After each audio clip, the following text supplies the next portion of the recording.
Hoy, Cheska. Ikaw, walang niya ka eh, no?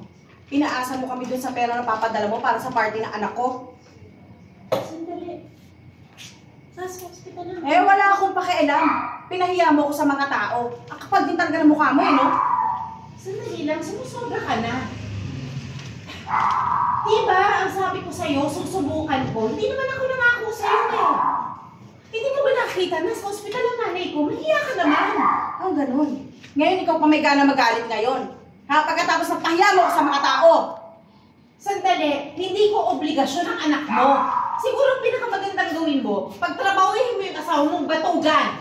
Ang ganun ba? Anay! Ano nangyayari dito? Anay! Ay! Ilan mo ako? Ano nangyayari dito? Ay! Ay! Naku, bakit ka sumugod dito? Wala ka namang kaibigan? Ha? Tama na, Nay. Tama na. Umalis ka na. Baka mamaya lumala pa yung sakit na nanay ko dahil sa'yo. Sige na! Tumawag kayo ng guard, palamasin niyo yan. Simula mo na. Kakalimutan na kita bilang kaibigan ko. Tandaan mo yan! Ka na! Umalis ka na! Tama ko!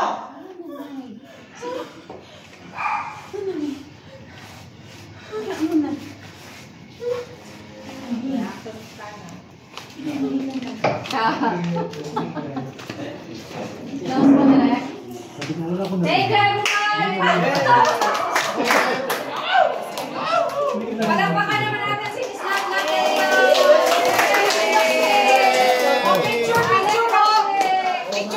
Picture naman tayo. Picture naman tayo, guys. Selfie! Picture naman. Oh, salamat sa pagpansin. Oo, thank you, thank you.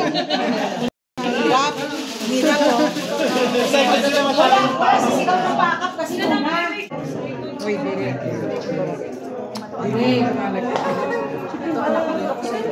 Guys, thank you so much, guys.